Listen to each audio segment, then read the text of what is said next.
I'm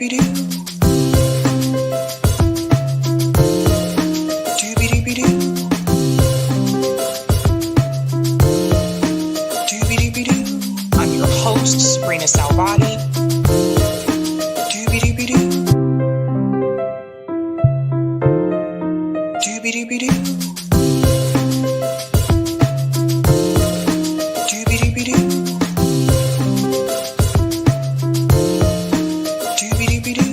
I'm your host, Sabrina Salvati.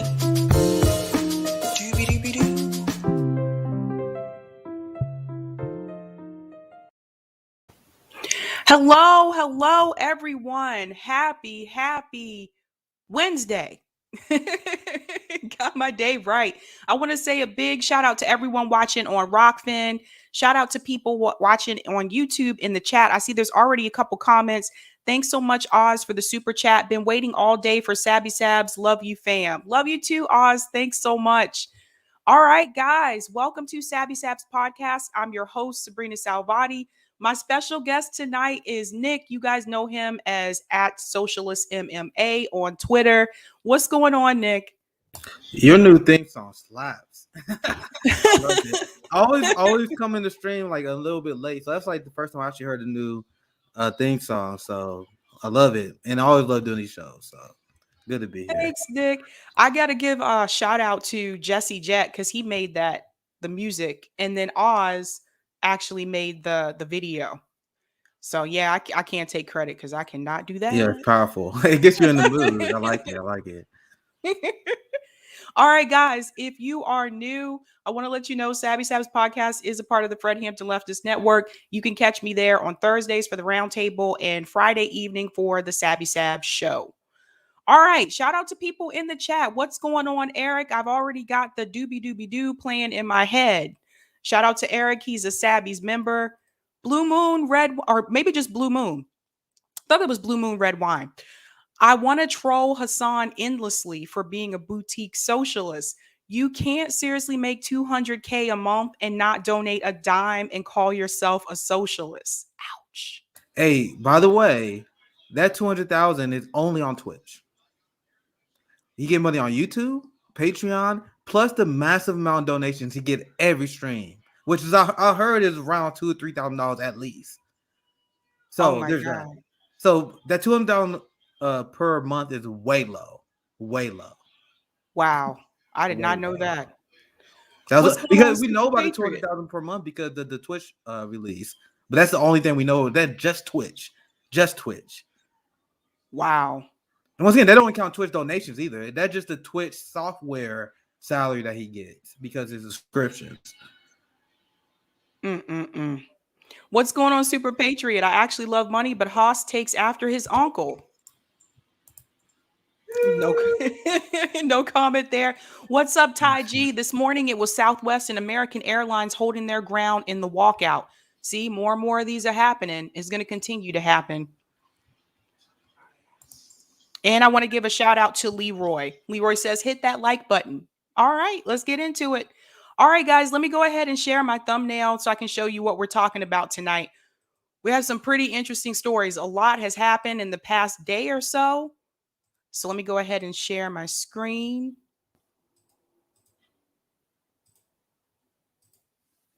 One day I'm going to have someone do this for me for real. One day. All right, here we go. This is what we're talking about tonight, ladies and gentlemen. Dems shrink bill. Yes, that is happening. We're going to talk about what's happening with that 3.5 trillion infrastructure bill and reconciliation bill. Some things have happened. Dems are compromising. We'll get into that later on. It's not good news. Hasan attacks Socialist MMA. So Nick is here. He's going to tell us about that, about his experience with Hasan. And Biden is losing Black voters. So this came out recently. I can't wait to get into that story. I hate to say it, but I told you so. So let me go ahead and pop out. All right, Nick, since you're the guest, we're going to go ahead and start with the Hasan story. So I don't know. I don't know if you have the tweet thread. If not, he goes through it kind of like in that video. Yeah. If you had the video, he shows a tweet in the video, but I can find it if you want me to. Do you want me to find it? Yeah. Let me see. And then I'll play the video. I'm pretty sure it'd be easy to find. The search. I mean, Because Nick tweets a lot. So sometimes if I'm trying to find a tweet from Nick, I'm like, oh man. there it is. All I had to do was search Hassan and Socialist MMA. So I'll share it for you. Cool. Do you want me to read it and give my thought process? What's your thoughts, Sabby? Yeah, go So ahead. okay, so I think I'll break down this way, right? There was a lot of dialogue that goes along with rich socialists, especially rich socialist influencers, right?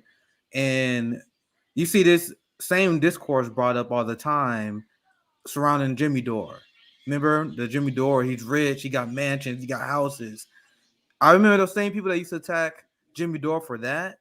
They was dead silent when it was revealed that Hassan bought a mansion in California, and the Twitch leaks that, as I said before, he makes $200,000 per month on Twitch, but that's just Twitch.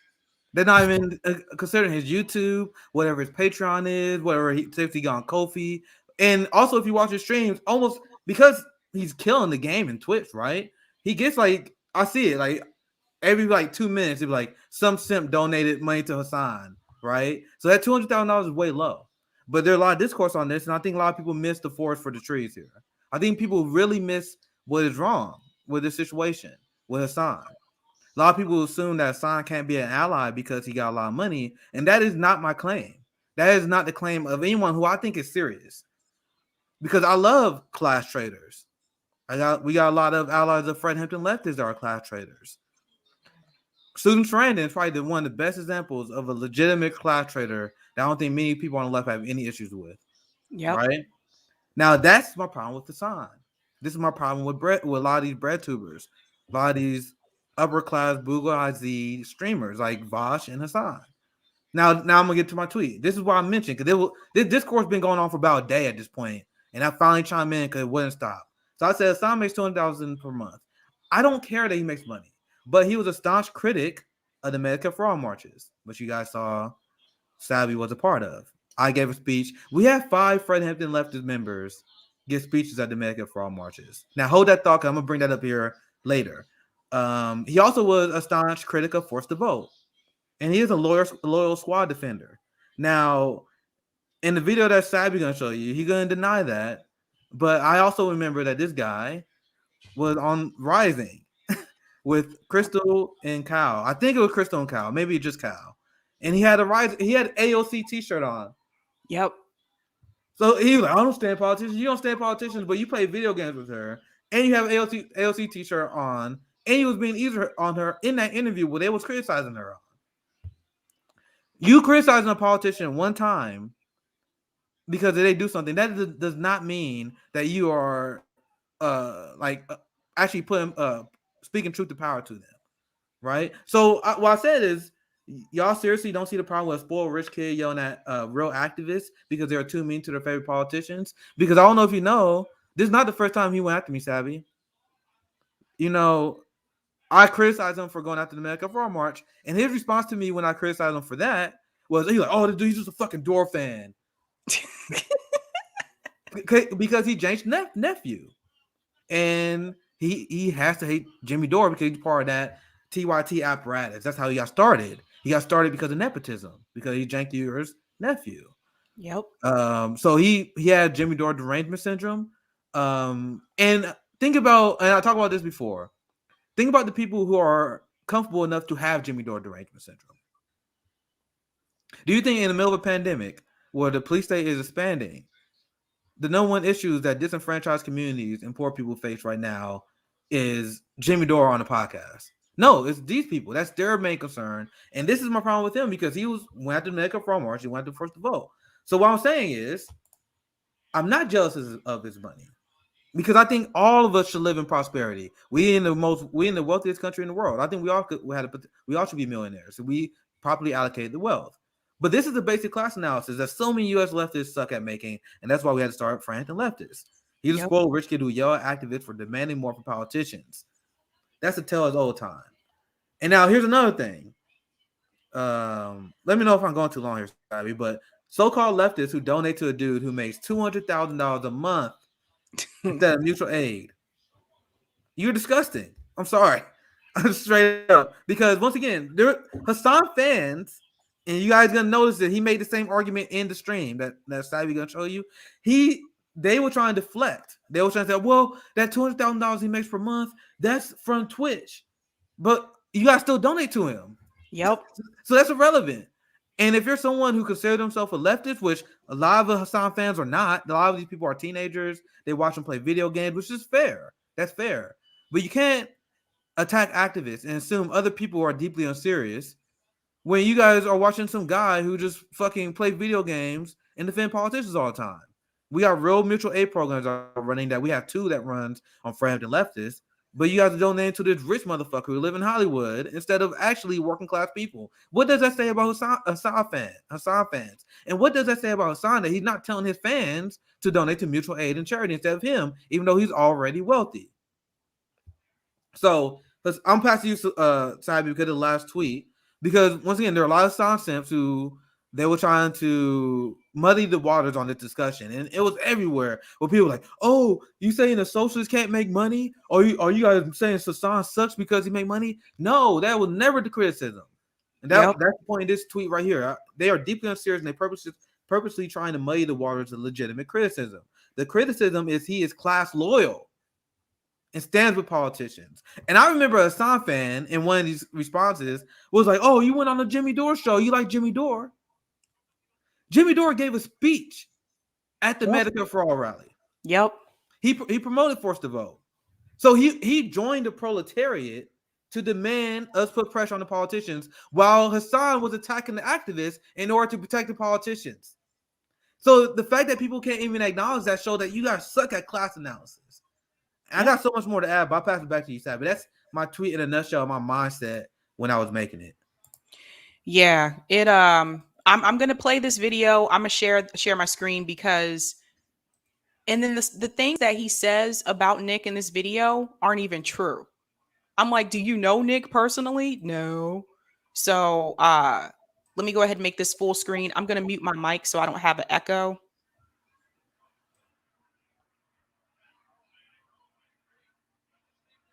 The vote Andes are out here again. So I'm not jealous of his money. This is a basic class analysis. So many U.S. leftists apparently suck at making. He's a rich, spoiled kid who yells at activists for demanding more from politicians while he's comfortable. A tale as old as time. So-called leftists who donate to a dude making $200K a month instead of mutual aid are disgusting. Sorry, the people who are like, those socialists can't make money are so deeply unserious and purposely muddying the waters of legit criticism. The criticism that he is class loyal and stands with politicians instead of the working class. Yeah, dude. I love fucking standing with politicians, dude. That's always what I'm doing. That's always what I'm doing, man. It's just always. This is a perfect example of a fucking leftist grifter who literally, unironically, tries to fucking gain clout as much as they can by being like, I'm further left than you. And just making shit up. Where's the fucking class? That's not what I'm saying. You want to pause it, Sabby? You want to pause it? They should like the. Or you want me to wait till the whole thing through? Because there's so many things to say here. I'll wait till the whole video's over if you want me to do it that way. I'll wait. Politician class. And the thing is, like, I hope that there are people in here that came in here. Didn't you literally tweet support for bullying politicians like yesterday? Yeah, this is a Tulsi fan, dude. Of course.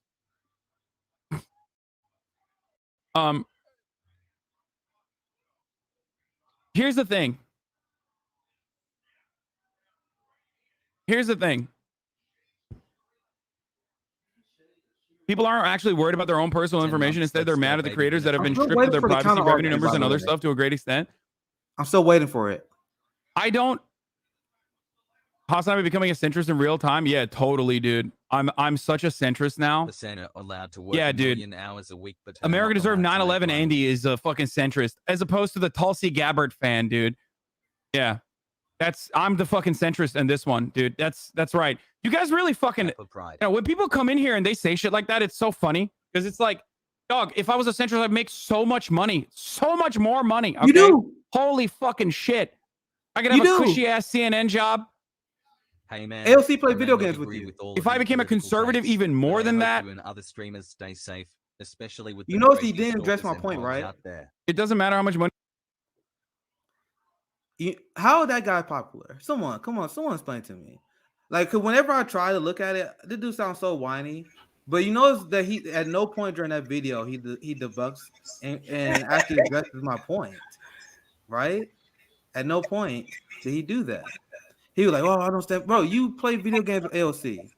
Yeah. Do you think AOC is gonna play video games with me, you, unapologetic, like the people that actually speaking truth to her? Nah. I was playing earlier. He was on Rising, AOC teacher, and everything. And the argument that he was making towards forced to vote, and this is the same argument that him and Vosh was making. We shouldn't do this because it was hurt the career of the politician. Now put them in the rush spot.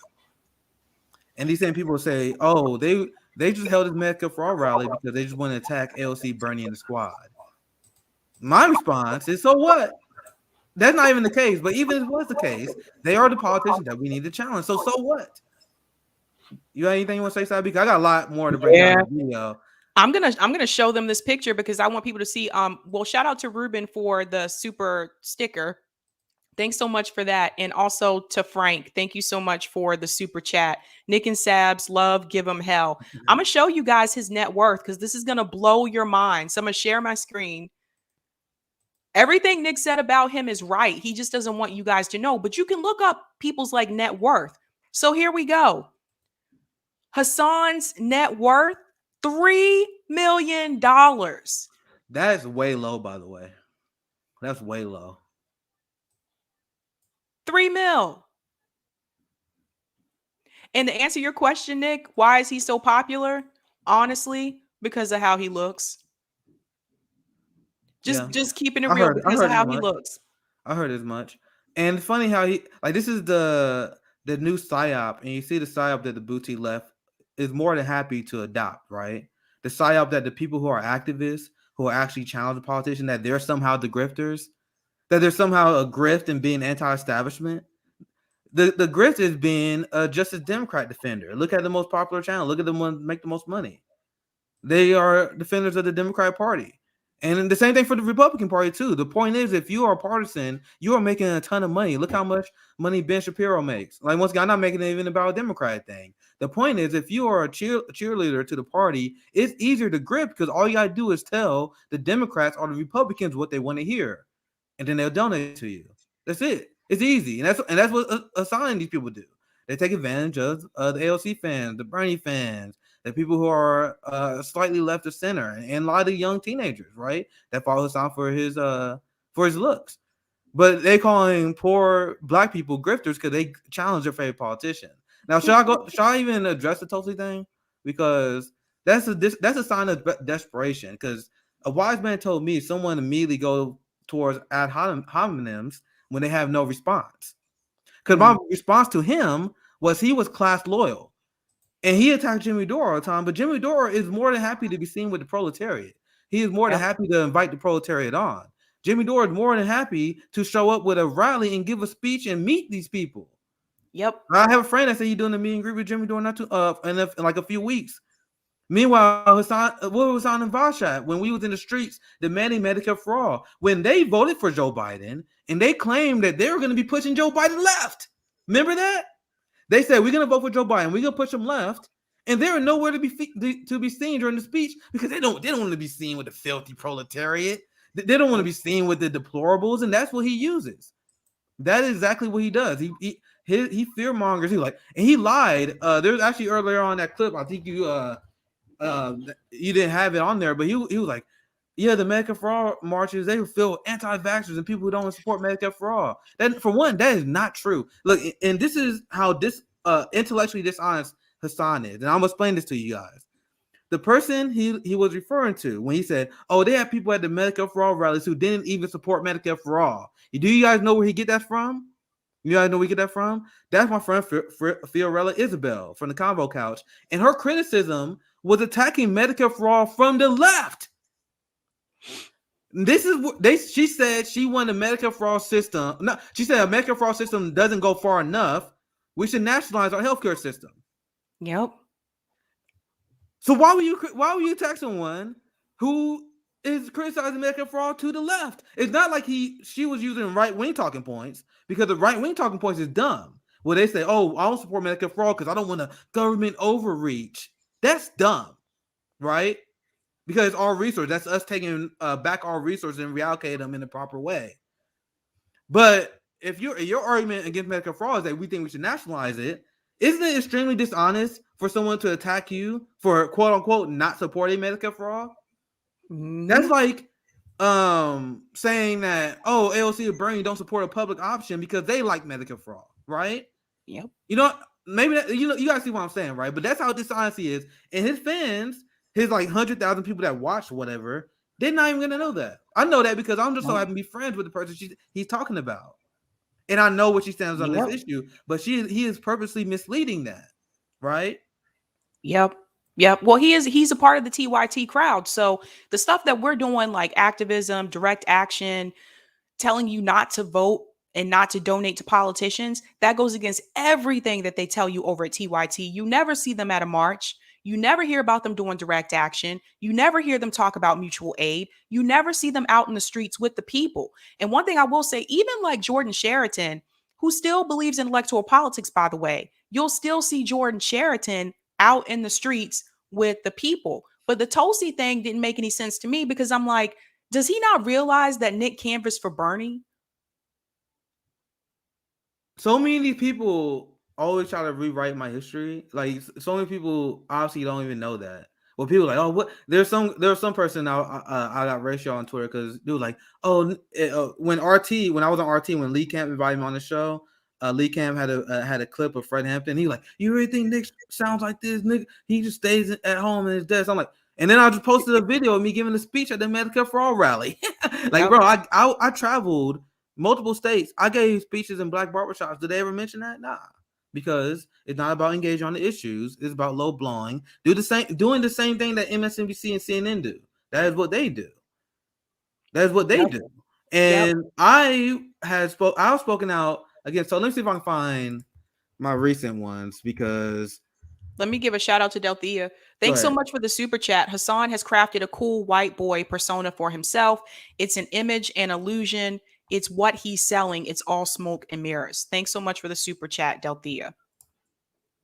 I'm gonna show you guys this because I warned people to leave Tulsi like over a year ago, and I was strongly criticized. I was critical of her during the primary. There's an old tweet where, so I don't even know if like Hassan knows me, like because I told you he actually tried to call me out before when I criticized him for calling out the Medicare for all marches. There is an old tweet that people always say, oh, he liked Tulsi, and that doesn't even make sense.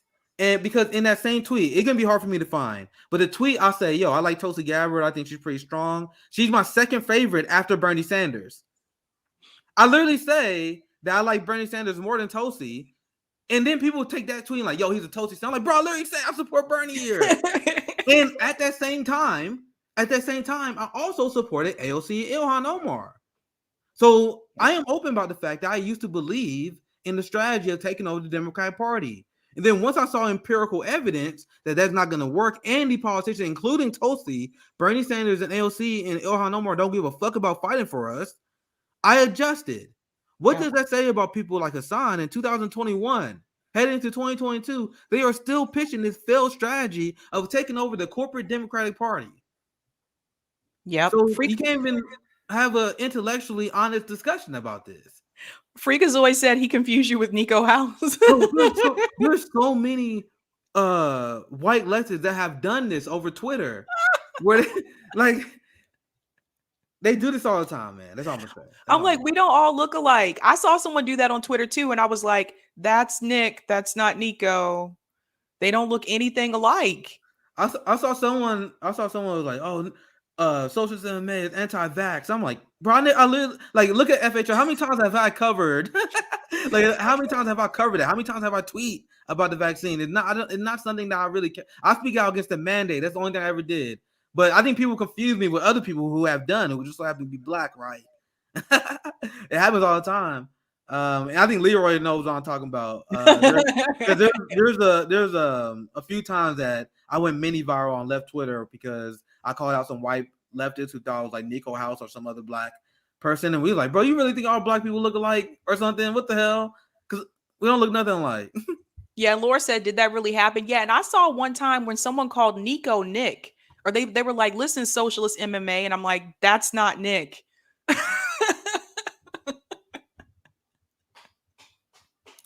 Bro, Oh the my funniest thing about God. ever since I got a platform, because when I first hit the scene, I was telling you guys about the racism of the white liberal class and the racism of the white progressives that I ran to. Ever since I got a platform, ever since I've been on Twitter, that's what I've been exposing. Like the Fred Hampton leftists, we have been exposed to this because I tweeted out earlier today the amount of white boutique leftists that upset with Fred Hampton leftists because we are not willing to accept white saviors. Think about it. Yep. As of like 2 years ago, all the most popular channel, actually still to this day, all the most popular left channel. Think about it. Majority Report, TYT, Jimmy Dore, Humanist Report, Secular Talk, Rational National. And once again, I like Jimmy, and nothing against them, right? But what do all those people have in common? They are white. So the U.S. movement in the left has been a joke because it's been a bunch of white people leading poor and disenfranchised people off a cliff. The people that actually need leftism, the people who are actually a victim of state violence, people who are actually having their wealth stolen by capitalism, the people who actually don't benefit from generational wealth.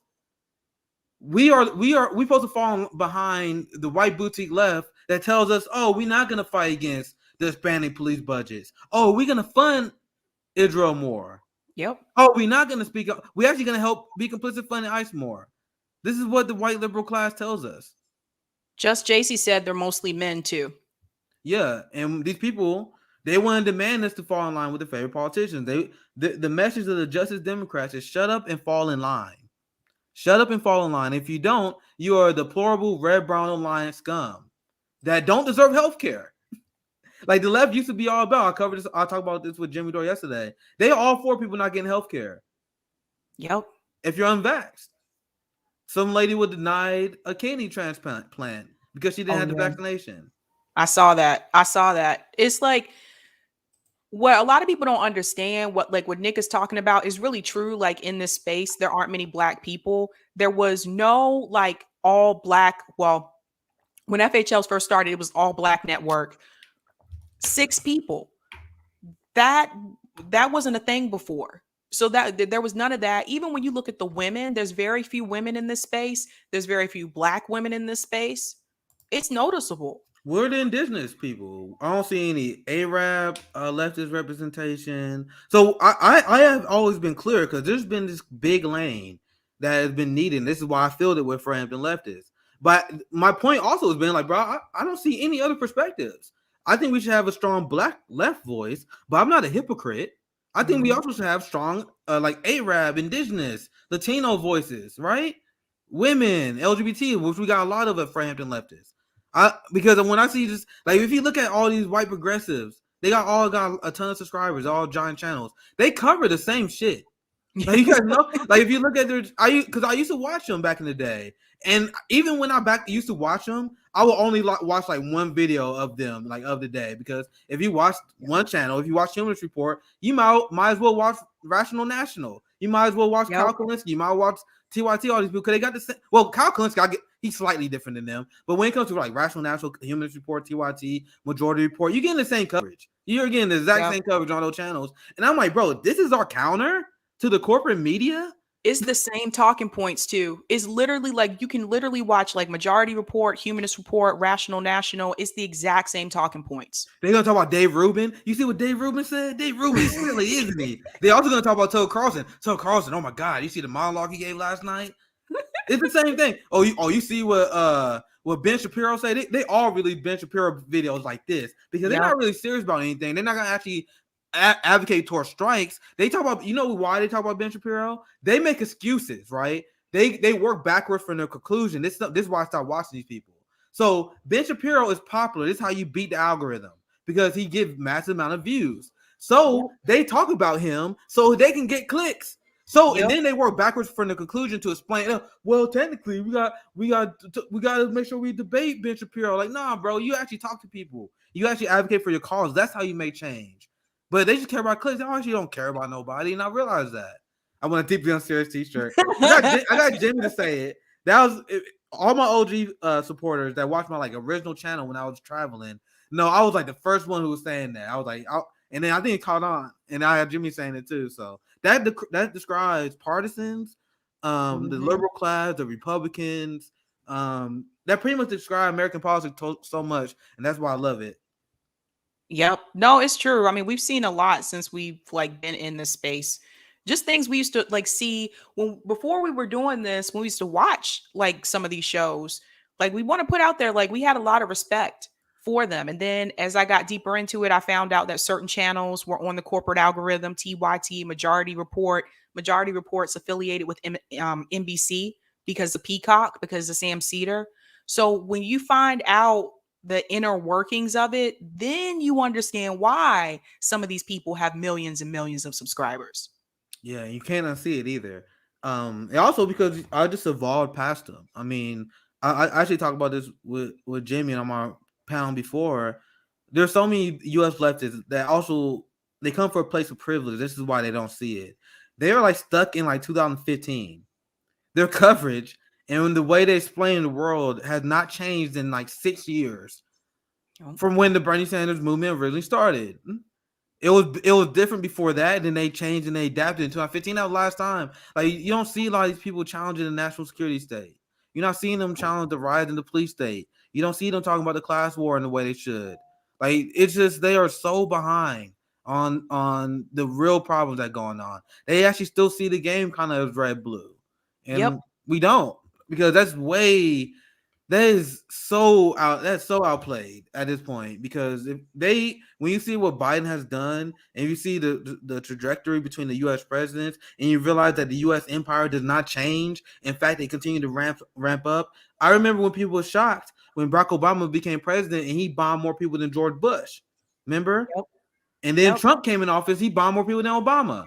And then now Joe Biden get in office and he about to deport more people than Trump. It's a pattern of the U.S. empire. And that's what we got to fight, not the red-blue game.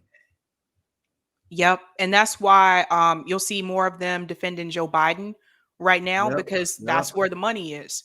They know that. Like they got to fit the algorithm. That's where the money is right now. And speaking of Joe Biden, that takes me into my next story because he is sinking very fast. I told you guys last night, Joe Biden is tanking in the polls. And he's particularly tanking with Black people. And this is something that we tried to warn you about. We told you it was coming, and people were like, well, no, Black women came out heavily and supported Joe Biden. Black men came out and supported Joe Biden. Well, this came out recently. It's called where did it go? Oh, frustration is at an all-time high behind Biden's falling poll numbers. Listen to this, you guys. Mondale Robinson spent a large chunk of last fall in clubs and bars and concert venues in Georgia trying to convince disenchanted Black men that casting a ballot in the 2020 general election, then the Georgia runoffs for the U.S. Senate could finally mean real change in their communities. But Robinson, founder of the Black Male Voter Project, thinks the case would be a lot harder to make now. I'm going to scroll down here. This is where they talk about the disappointments, and I want everybody to pay close attention to this. He remembers the exact moment his optimism that President Biden would be different began to fade. When Democrats in May said they were willing to significantly weaken a policing reform bill to get Republican support. I told you guys what I tell you guys about those police bills. What did I tell you guys? Here goes more. Robinson was dismayed that Biden did not push for changes to the filibuster to enact a $15 minimum wage. He was upset that the president did not try to halt a raft of voting restrictions passed by Georgia's GOP-led legislature. I think the frustration is at an all-time high. This is what we delivered in 2021. Black men are pissed off about the nothingness that has happened. Does it make the work harder? It makes the work damn near impossible. And here's the poll numbers here. Pay close attention to this. The start of September shows 44% of Americans approve of Biden's job approval. 49% disapprove. The polls also show Blacks, Latinos, women, and young people. Biden has sunk notably among those groups. Here are the numbers. Biden's approval rating among Black Americans fell from 85% in July to 67% in September, while also falling 16 points among Hispanics and 14 points among Asians. I'm going to pop out. Nick, I want to get your take on this because we tried to warn you guys about this. I don't want to go too hard on that guy. He's just an ordinary person, right? It seems like. But why?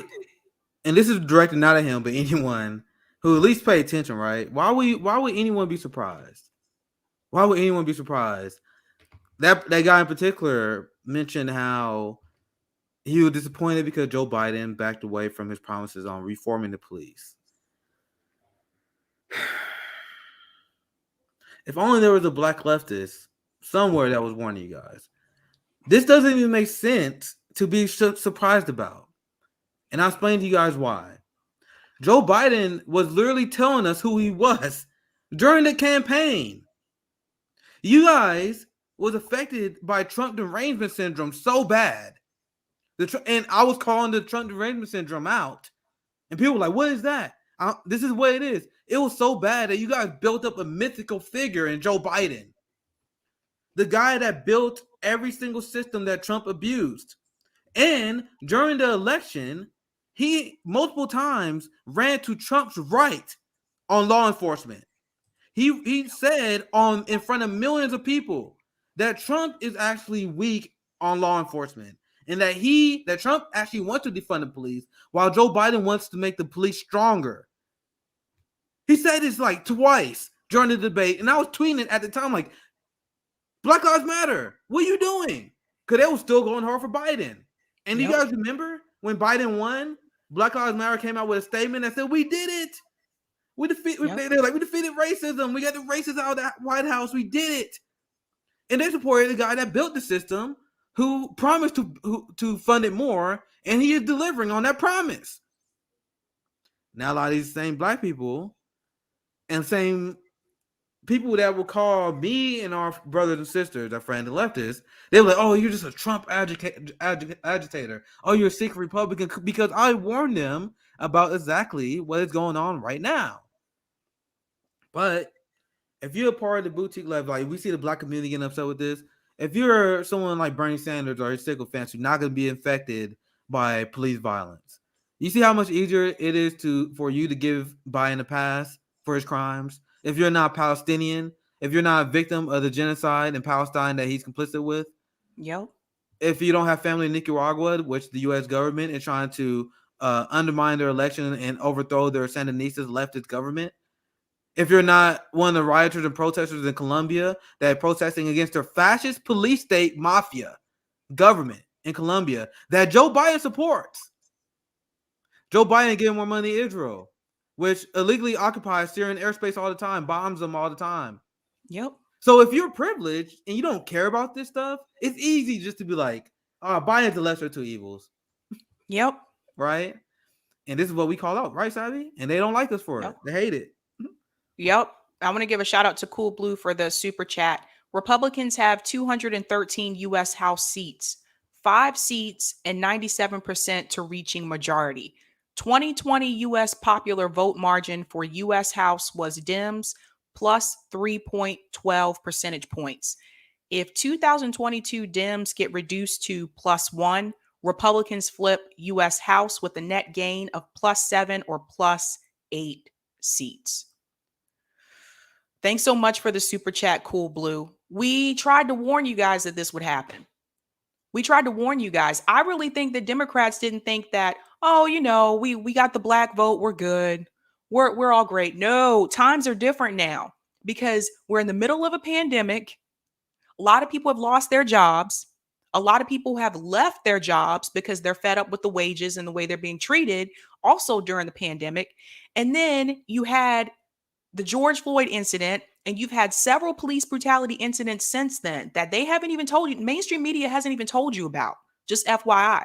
How many of you knew about what happened to Princess Blanding's brother before she came on here and told you that her brother was unarmed and killed by police?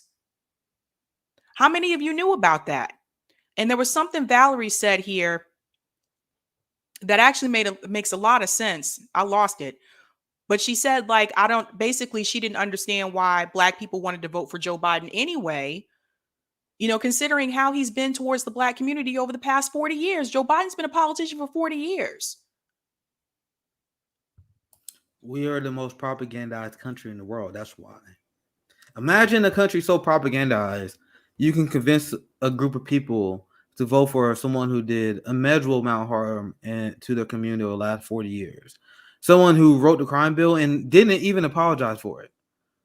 Someone who wrote the bankruptcy bill, continued to support those policies. Someone who implement anti-homelessness policies, choose to side with the landlords to donate with them over the renters. Like, why would anyone think that someone like this will be representative of the Black community? But this is why I've raised the class issue. And we talked about this on the International Leftist Coalition panel last night on Forehanded Leftists. Why I say one reason why I focus on class a lot is because we have people like the Black celebrity class, like the Jay-Z's and the Beyoncé's. They all fall in line for the Democrat Party, and they sheep herd otherwise anti-establishment minded Black people. And I say that because if you hang around Black communities, which I grew up in, there is a strong distrust of authority. Like, we don't naturally trust politicians in the ruling class.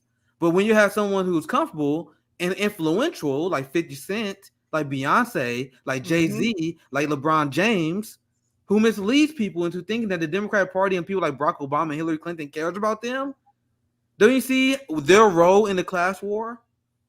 Morgan Freeman recently came out against defund the police. Morgan Freeman like, defund the police is a bad idea because the cops do their job. My response to that, Morgan Freeman, is what job? We all know what their job is. Their job is to protect capital and private property. That's why Morgan Freeman is against that, despite the second job description they have of upholding racial hierarchy. Because you said it best, Sabrina, on your show. You said these rosy Black people, they are class loyal first, Black second.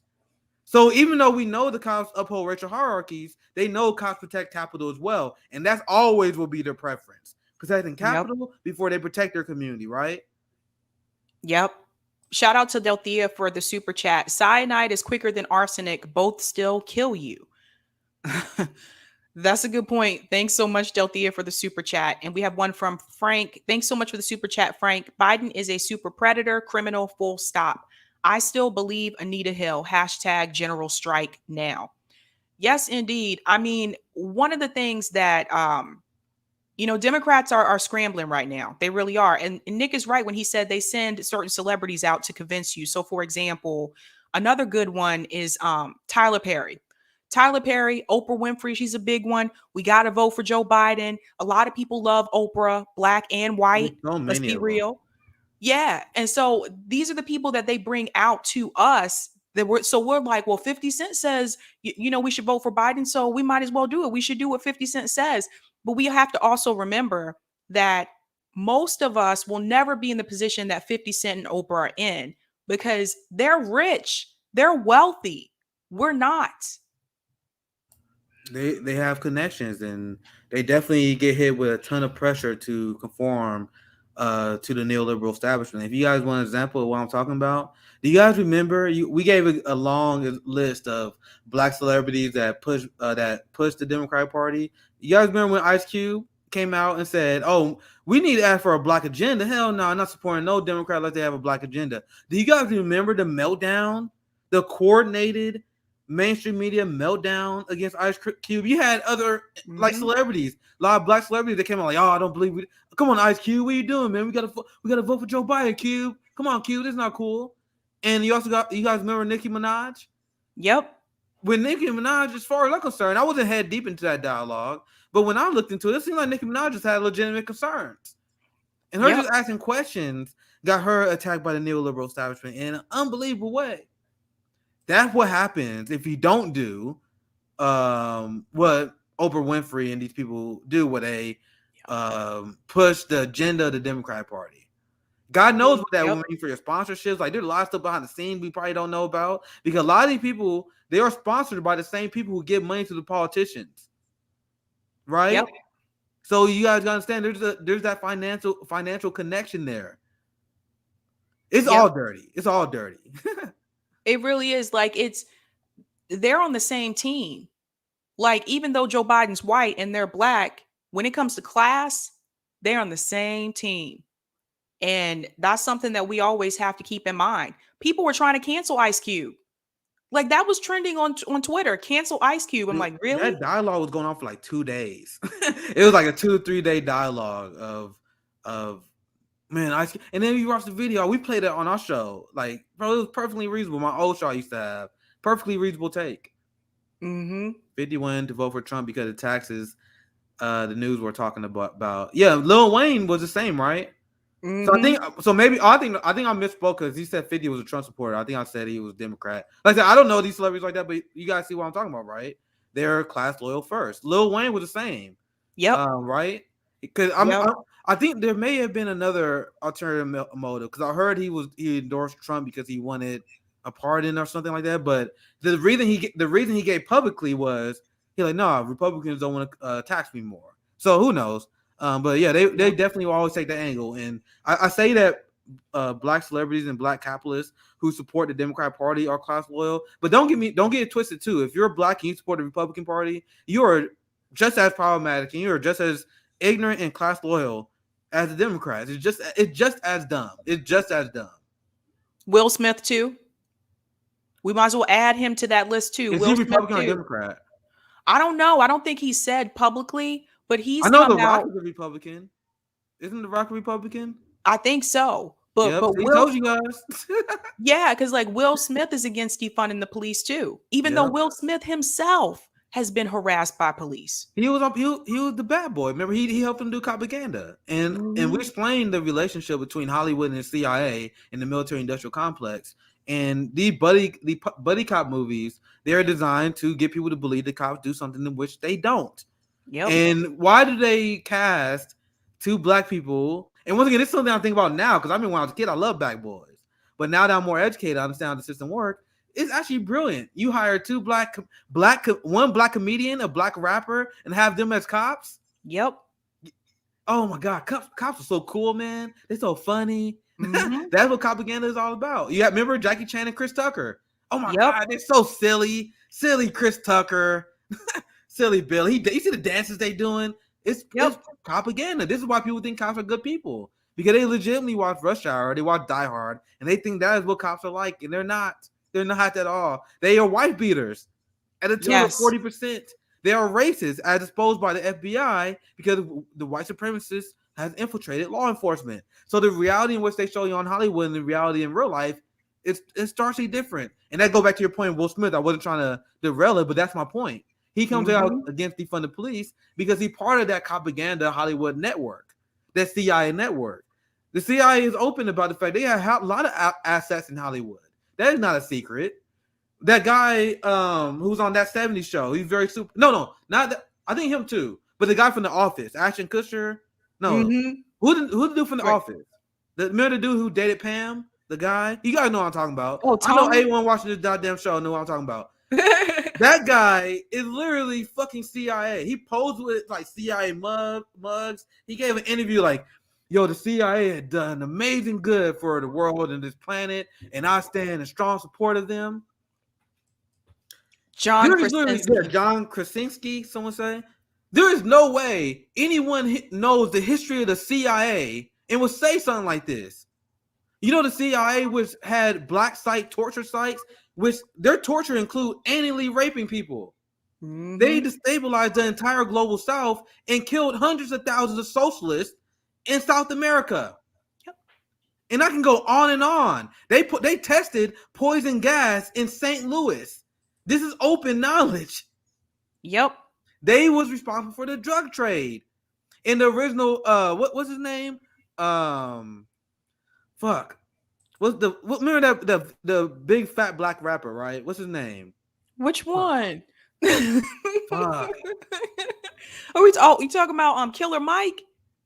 The guy that the drug dealer is named off of. He's a rapper that took the drug dealer name. Rick Ross. Rick Ross took the name of a guy who was actually a drug dealer, Rick Ross. And the real Rick Ross hates the fake Rick Ross because he's a phony. And he took his name because Rick Ross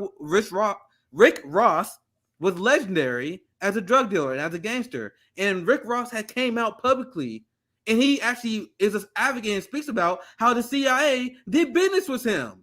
The CIA entrapped him into this game. And he said there are a lot of drug dealers in LA, a lot of drug dealers in Miami that had direct contact with the CIA in the 80s. Why did they do that? Not only so they can make money to, because they had to fundraise for the Global South Operation Condor like operations I was telling you guys about, and also allowed them to fuel the drug war. So there's two main reasons. First, they had CIA operations that they needed to have fun, but that had to be under the books. They had to sell drugs on, and they also had to fuel drugs in the market in order to justify the budgets on the war on drugs. Right? That's the CIA. That's who the office guy, John Kalinske or whatever his name is. That's who he supports. That's who Hollywood supports. You see, they do pro-CIA propaganda all the time. Yep. And another thing I've noticed too is in a lot of these like cop detective movies, how come usually the police captain is usually black? Lethal Weapon. Brooklyn Nine-Nine too. Brooklyn Nine-Nine. That's a good point. Die Hard. You guys think that's an accident? Do you guys really think that's an accident? That just so happened the police captain is always black? Nah, it's not an accident. It's not an accident. They want to win over the black community that know their crimes. And also it also benefits them multiple ways because it also gives the white boutique liberal class, the people who love like inclusivity, they want their war criminal to be a woman. They want the prison guard to be a woman. They want the drone operator to be a woman. So it makes them feel good too. They're like, oh, look at this black guy. He operated in the fascist police force. Isn't that great? Yep. That's a good point, Sabby. That's such a great point.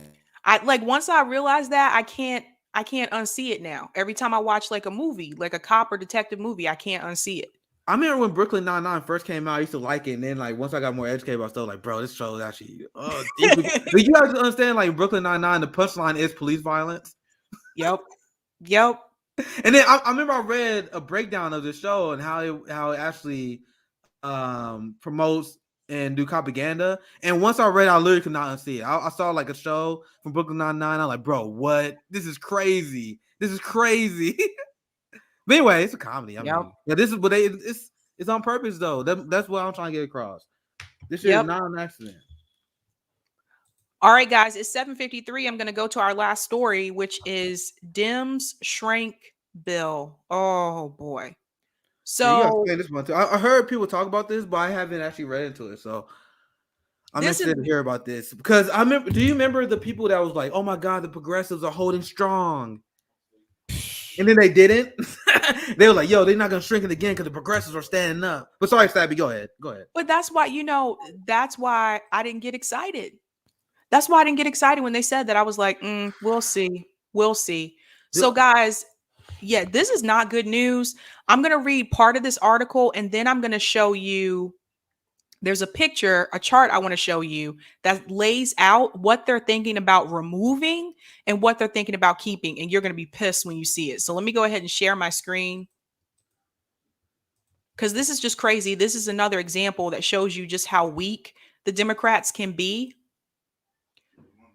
Here we go. Nancy Pelosi said Democrats must lower the price tag of the $3.5 trillion social safety net package and suggested that they may have to make some sacrifices. Here we go.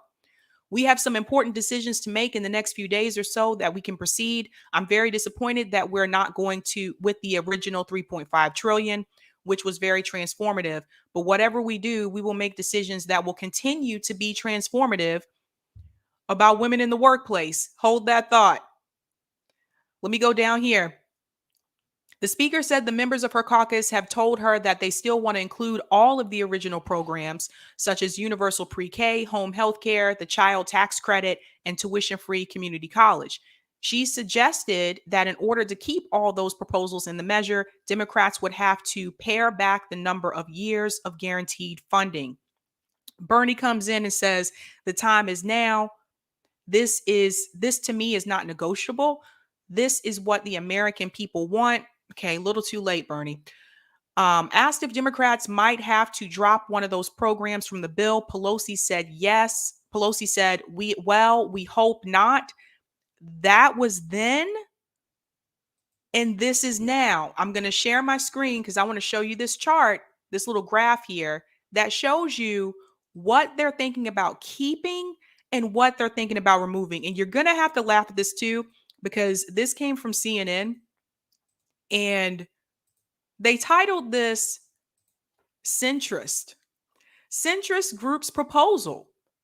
I just thought that was interesting for the 2 trillion plan. So they're already scaling back the number because they said Republicans are not going to agree, whatever's. This is what, let me go to what they're thinking about taking out first. Well, let me start with the end first because I'm already pissed off. This is what they're thinking about keeping. Bigger child tax credit. Look in parentheses here, it says smaller. So they're going to decrease that.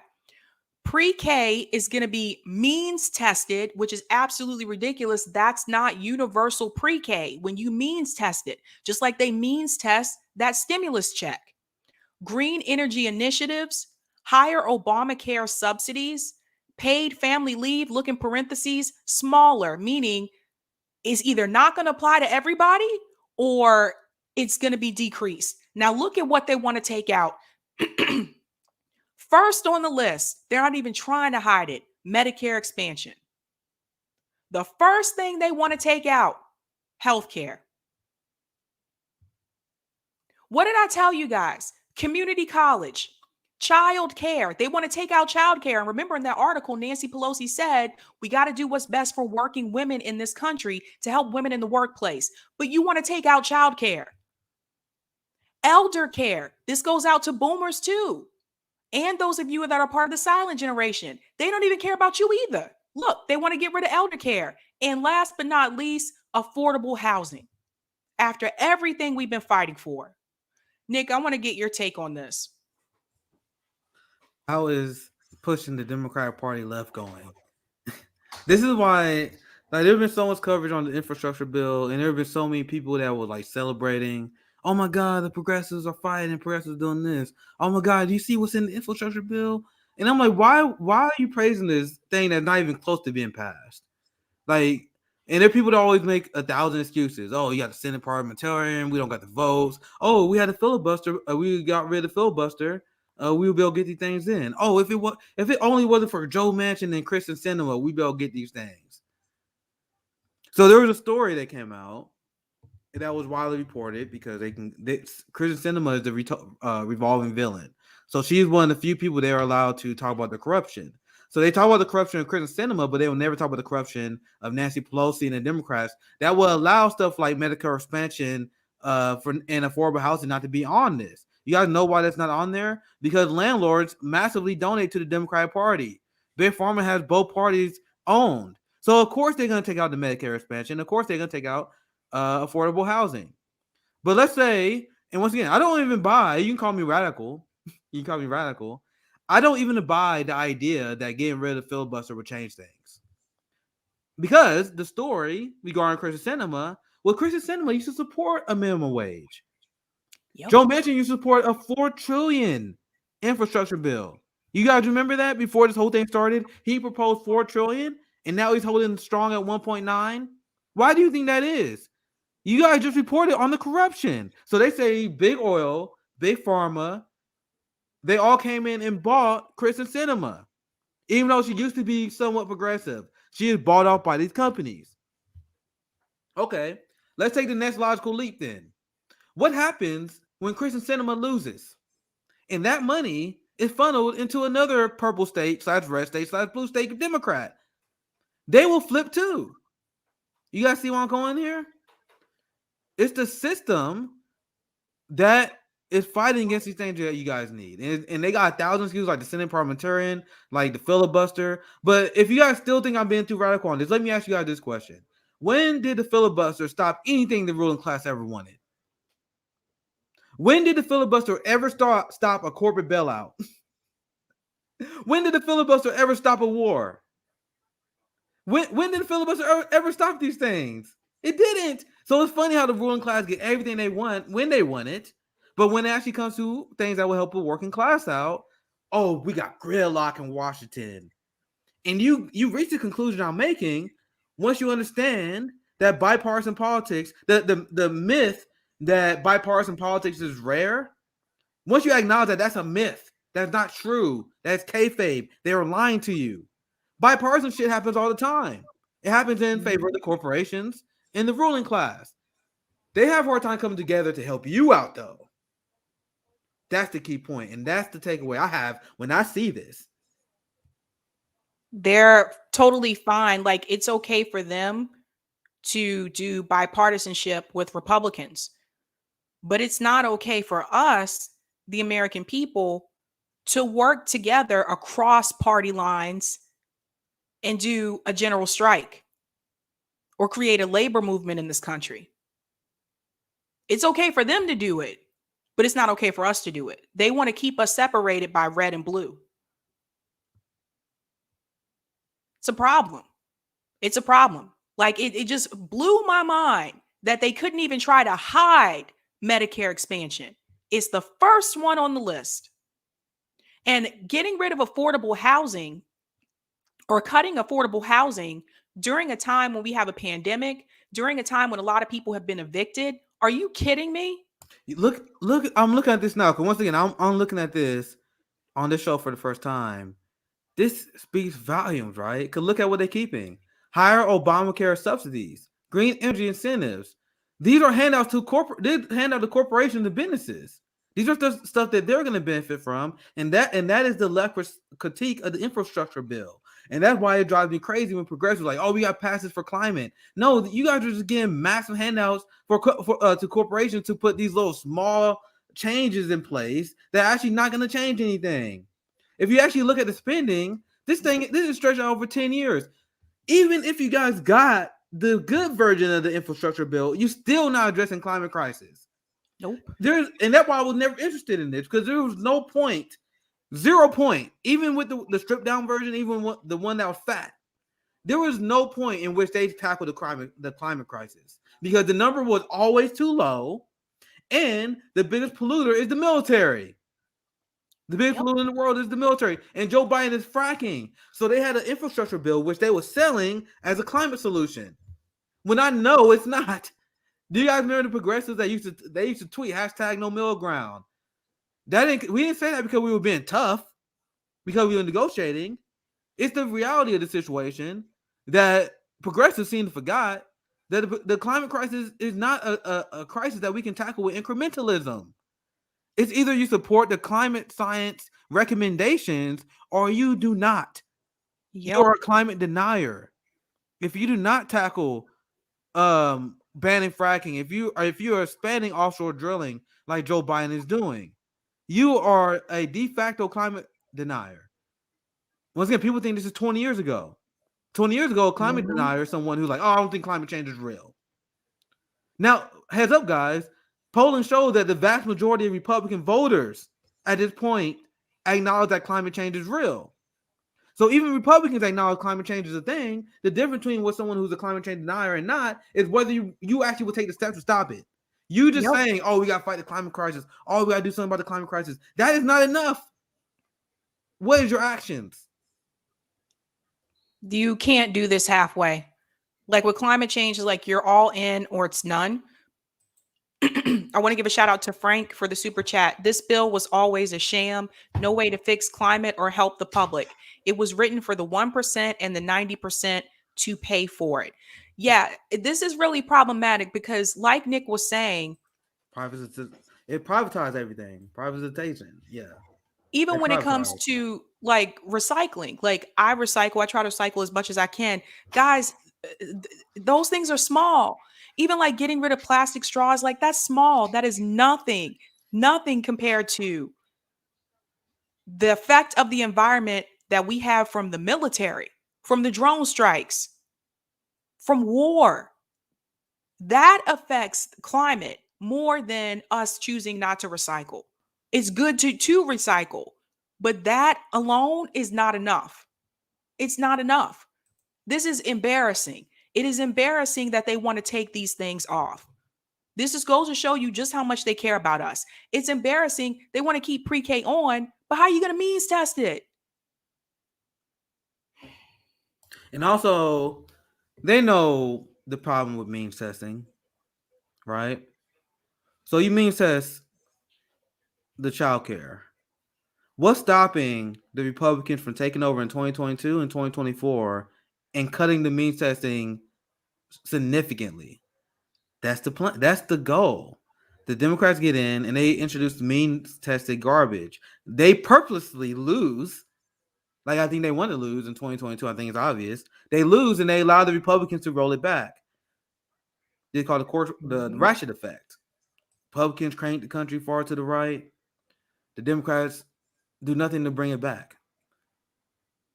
When you think about it, the only critique I have of the ratchet effect,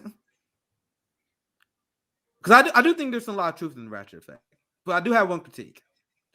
Bill Clinton actually shifted the country to the right farther than Ronald Reagan did. Barack Obama shifted the country in terms of war, in terms of corporate bailouts. He extended Bush tax cuts. He's pushed it to the right of George Bush. Yep. The same way Donald Trump pushed the country to the right from Barack Obama, and Biden gonna push the country from the right from Trump because the empire wanted the country to move to the right. So my only critique of the ratchet effect, now that I'm thinking out loud, is that the Democrats they don't just stop the momentum of the right; they keep it going. You know what I mean? But go ahead, Sabby. I'm just thinking out loud. No, it's true. And then Nico was just asking what's with the means testing. And where is it? Here it is. What's with the means testing? Yeah, it's a way for them to be able to roll it back. And then when they means test it, I'm assuming this is probably going to be based on income and how many kids you have. So even if you're middle class, you still may need free childcare. They may decide, well, if you make, let's say, $80,000 a year, you don't qualify for this. Well, depending on where you live, $80,000 a year is nothing. I can tell you in Massachusetts, $80,000 a year, well, in the Boston area, Massachusetts, that's not much. That's the problem. That's why I say don't means test it. Just give it to everybody. Also, and let's get into some like lefty economics, right? And this is something that liberals don't understand. Like there are a lot of liberals that pretend they're good faith. Well, they will say, "Oh, we have to mean test it because we don't have the money to provide the full program," which is laughable at face value if you know MMT, modern monetary theory, right? So there are multiple programs, including universal pre-K, that will actually boost the economy. Canceling student loan debt will boost the economy. Let's think this through, okay? If you have universal pre-K, if you cancel student loan debt, that is money that the workers now have that they are spending on businesses. That's the economic benefit of that. Now, if you means test this program and steal the money from the upper class bourgeoisie who have more to give in this system, you just eliminated the giant benefit of said program, the boosting of the economy. So when you cancel student loan debt, as another example, once again, we can easily provide this if you know MMT. We can easily pay for all this stuff. And people who don't know modern monetary theory, they are the ones who say nonsense like this. So when you have a program that boosts the economy, you actually have to spend because that actually leads to a surplus of revenue for everyone. So that's why it's ridiculous to mean test these programs because you are robbing yourself of the benefit of the original idea. Yep. Because if you're not spending that money on childcare, that money is free to go elsewhere into the economy. Small businesses that have been shut down because people don't have money to spend. I used to be in sales, and it was a problem that helped me radicalize against the system. I'm like, bro, one of the reasons why we having a hard time in our store and originally is because people don't have the spending money they used to do. I used to sell cars, and we used to talk about all the time how car salesmen make like a fraction of what they did like 20 years ago because people don't got money to buy cars like they used to. And that's just one industry. Like you can go through down the line. Like it hurts everyone in the proletariat when people are doing if people don't have spare money. Now, if you're not spending that money on childcare, if you're not spending that money on student loans, especially the people they want to mean test it from, the people who usually will have more money to spend and invest in local businesses and stuff. So it doesn't even make sense on a capitalist point of view, let alone a socialist or an anti-capitalist point of view. It just shows you the pure corruption of our ruling class and oligarchs, that they rather advocate for a policy that is worse for the public good because it helps them and their donors. That's what it is. Yep. I told you guys before, I'm cheap. I don't like spending money. That's it, just how it is. If I didn't have student loan debt, maybe I wouldn't be as cheap. If I didn't go through 2008, graduating college, I graduated 06. 06 was bad too. It was already leading into that. If I didn't have that experience, maybe I wouldn't be that way. But I know what it's like to not be able to get a job. I know what it's like to have to pay $6 for gas. I know what it's like to see people lose their homes, to have friends that bought houses right after they graduated from college, only to have to turn around and sell them because the economy tanked under Obama. Like so for me, I'm always like very cautious, like with my money. And that's a shame. That's probably gonna be with me until I die. Just because of that experience. Like being a millennial, and we talked about this on FHL, we had a millennial episode. Being a millennial has been tough. I graduated from high school in 2009. That is 1 year after the 2008 financial crisis. I still remember thinking like, bro, I became an adult right when the economy fucking crashed. At that time, I didn't know that capitalism is a failed system that crashes every 5-10 years. People wonder why our generation are anti-capitalist. Because us millennials, I'm a baby millennial. Our system completely crashed 2 times. Yep. Before I even turned 30. Our system crashed 2 times before we had 30. We had 2 recessions. So 2 crashes and 2 recessions before I turned 30. And people wonder why I don't like capitalism. People wonder why when you poll our generation, we say fuck capitalism because this shit doesn't work for us. Nope. And amongst the millennials who do believe in capitalism, these are the upper middle class bourgeoisie people because they don't live the same reality that we do. Even if they had to pay a little bit more, they got to pay for healthcare. A lot of people don't take student loans because they have generational wealth. I had to stop myself from saying that. Because I was about to say a lot of people take student loans, but they pay for their own college. So a lot of these boutique millennials, they are not anti-capitalist because they don't live the same reality of anyone who is the member of the proletariat. I'm trying to eliminate the term middle class from my vernacular. Because I've been doing a lot of reading. I do a lot of reading on socialist and leftist theory. I'll be real quick here. The idea of the middle class is a myth. You got workers and you got the capitalist class. So I'm trying to. There's still a lot of things I got to train myself. So once I heard that explained, the middle class is just petite bourgeoisie. Their labor being exploited as well. They are called middle class, so they don't see themselves as the same as the lower class. So they don't join solidarity with them, even though their labor is being exploited. So it's not actually a good idea to call them the middle class and lower class because that is the divide that the ruling class wants us to have. It's the workers versus the capitalists. And you're not a capitalist, by the way. You are an exploited laborer. That would allow people to get mistaken. Like, oh, I don't believe in socialism. I'm a capitalist. Bro, you work at Walmart. You're not a capitalist. You're a worker. But sorry, I don't want to go long. Thank you, Sabby. But I always want to say, I got to catch myself because I'm about to say middle class again, but again, I've just been radicalized as fuck for the last few years. Thanks for the super chat, Frank. Means testing is also code for forcing folks to take minimum wage jobs. That's deep. Thanks so much for that. That's deep. Yeah, so people don't want to go back to these jobs where they were paid little, where they weren't getting raises, where they weren't getting promoted, and especially doing all that work during a pandemic, having to have the mask on the whole time.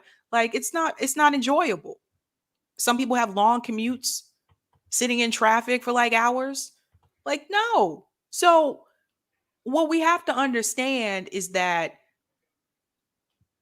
the people at the top, the 1%, they will continue to try to divide us as any way possible, whether it's red, blue, whether it's black, white, whether it's middle class, lower class, like Nick was saying. Because if we all come together, imagine what we could accomplish. If we get rid of, and I said this the other day, when it comes to the political parties, if you take away abortion, you take away gay rights, you take away what's the big one? Maybe not taxes so much anymore. But if you remove those from the political platform and you just come together with people, whether they're Republican or Democrat, you'd realize we have more in common with each other than we think. And that's why I say we need to do that through labor, because that's something that we all have experience with. But they keep us divided with those issues. They'll tell us, they'll say, if you're, pro-life, you're a Republican. If you're pro-choice, you're a Democrat.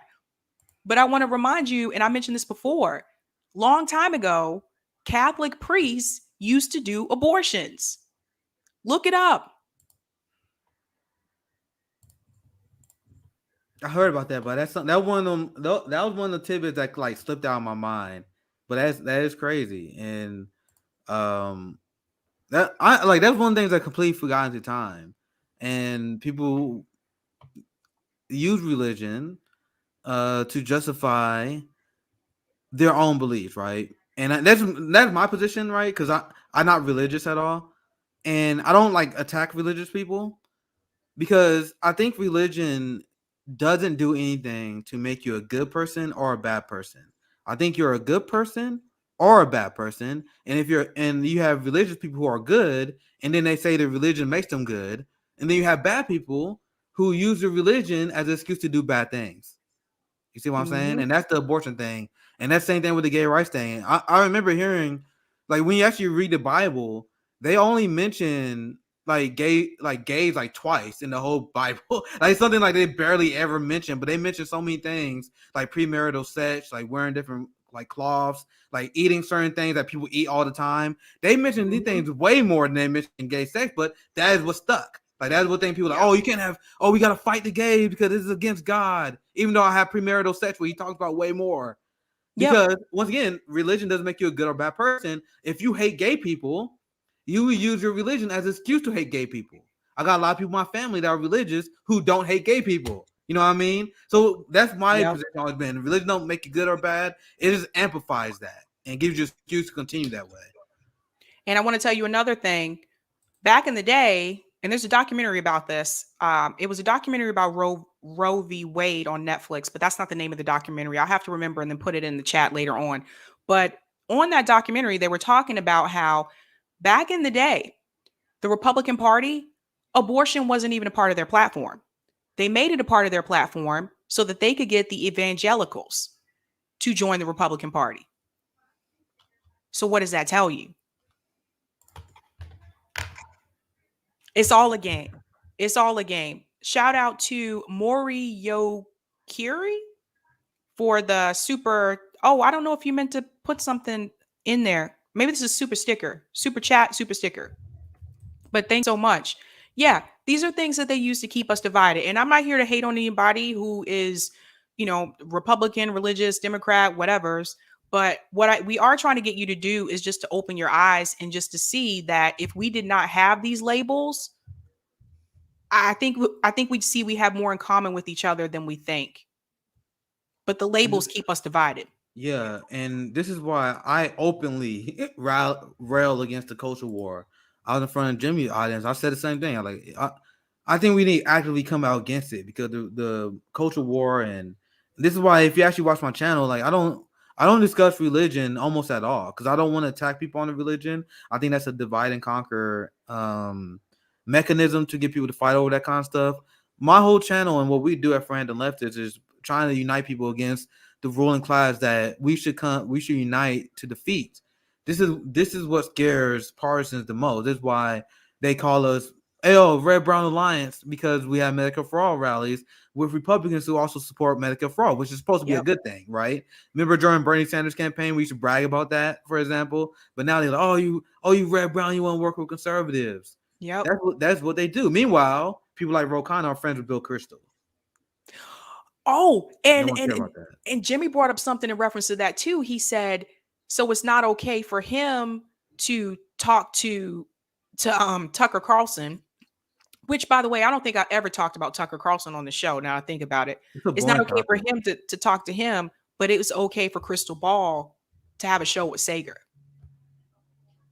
And as I was saying before, this I'll go back. we want to put back into culture war because the original goal of our movement was to get people on our side. And there's an active push to divide and conquer because people become class conscious, and the progressive willingly or not are being complicit with a lot of this stuff. When you see people like on the majority report repeat the whole red brown thing, claiming that we can't work with our neighbors, there's nonsense. That's divide and conquer that we got to speak out against. Yep. I want to give a shout out to Frank for the super chat. We have to stop thinking in terms of far left and far right. Some of us are neighbors. We are the 99%. We are not each other's enemy. Thanks so much for that. And thank you, Kevin, for the super sticker as well. Yeah. Yeah, the people who still, I mentioned before, the people that still cover politics and they're stuck in the past. The people who still cover politics like it's red versus blue, deeply unserious people. The guys in which I cover everything is the expansion of the U.S. empire and class war, not red versus blue. If you look at every issue under the lens of the U.S. empire and the expansion of the class war, that explains everything that goes on in politics, and we cover that all the time. Tucker Carlson, like you guys know, like Sabby don't cover him, I don't cover him. This is one of the people that the boutique lectures that we criticized earlier, the bread tubers. Remember when I told you guys that they always make videos about Ben Shapiro and Tucker Carlson? They do that so they can get on the algorithm, but they are very boring people because, like Tucker Carlson, even when he takes a good stance, you know he's lying because he supports the Republican Party. Like, so it's a moot point. So my point is, if you're someone who like, oh, I believe we should defund the police. Oh, I believe we should defund the military-industrial complex, man. But then you vote for Joe Biden and you support Joe Biden actively, everything you said is irrelevant to me. Like if you're like, I want to support the minimum wage, cancel student loan debt, but yeah, let's help Democrats win in 2022. Like that doesn't mean anything to me. That's Tucker Carlson in a nutshell. So Tucker Carlson will say like, oh, anti-war. I'm anti-war. I'm for the worker. But he supports Trump. Trump expanded the U.S. empire. Trump gave corporate tax cuts. He expanded. He reigned over massive income inequality. So that's why Tucker Carlson has always been boring to me. And he's not even worth covering because he is one of many of these anchors that's not worth getting time to. And people are like, oh, he's different than the other Fox News anchors. No, he's not. He just has a different gimmick to sell you. Yep. You take the gimmick as pretend he's anti-worker and pro-worker and shift it to the Republican Party. The same way that Gene Pirro will use Christianity and call Democrats demons to get to the Republican Party. They just got different. They have a different mode operandi, a different way to get there, but the same thing. Sorry, Sabby, go ahead. I saw some people talk about Tucker, so I had to explain why I don't cover him. He's a waste of time. He's deeply unserious. Yeah, it's not like people will message me too, and they're like, "How come you don't pick on the Republicans?" I don't need to. I mean, they show you who they are. They are overt about it. Whereas with Democrats, they're the ones that smile in your face and stab you in the back. So I got to tell people about Democrats. I got to warn them about this. Shout out to Kevin Scales for the super chat. Please reach out to Tone Talks and Yvette Carnell to speak about Black wealth. I got to take a picture of this so I don't forget. Thanks so much. I will do. Will do. And shout out to the Debate Me channel. The reason the bill is gutted is the left is in a coma. Pelosi, Manchin, bait and switch, left media failed us. Thanks so much for the super chat, the Debate Me channel. Yo, man, I told you guys this before, back after Trump lost. All the money went to the center. People knew what they had to do so that they could still make their money. That's why people's talking points have changed. That's why you see them coming out in support of Joe Biden. People who did not support him the entire time he was running, all of a sudden, they're like, yay, this is great. This is wonderful. Some of them sound like MSNBC now. I want to expand on this because you mentioned about why you don't attack Republicans. I saw a few people that had left chats similar to that conversation. And the people who spend all their time attacking Republicans, they are deeply unserious people, as I say, because people say that politics is all local. And now this is more talking about myself here, right? People wonder why. People always ask me this all the time. Why you spend so much time attacking Democrats? Because I am run under a Black Congressional Caucus shit lib area. Kansas City, despite Missouri being a red state, is ran by Black Congressional Caucus oligarchs. Emmanuel Cleaver is our congressperson here, and he's part of the Black Congressional Caucus, and he's against Medicaid expansions. He's against canceling student loan debt. So when I am talking about my oppressor, the people that actually put policies that affect my community, I am looking at the neoliberal class, because that's the blue area in Kansas City. Now, if you look at the people who actually fund the police more, who's in charge in Minnesota during the Derek Chauvin thing? That was Democrats. Amy Klobuchar let him off. Who's in charge of NYPD, LAPD? These are Democrats. They take the most money from the police. The Democrats are the largest barrier of change because they stop social movements like Occupy Wall Street, for example, like the anti-war movement, like the Me Too movement. So if you do nothing but attack Republicans, the only thing you are doing is uplifting the power of the neoliberals that stop you from attacking the right war problem of the country. Yep. So I attack the neoliberals because in order to fight the Republicans, we got to get the neoliberals out of the way. So if you attack the Republicans, you weaken the Republicans just so the neoliberals reign supreme. It doesn't make sense. You need an opposition to fight the Republicans with. Yeah, I was ready to go with war with Trump, bro. When I used to canvass for Bernie, I was like, bro, I can't wait. I had so many ways to attack Trump, but I'm not gonna hold water for Joe Biden. You know what I mean? So you gotta be strategic about these things, and also look locally. And personally, like I said, I attack Democrats a lot because I'm in the Democratic area.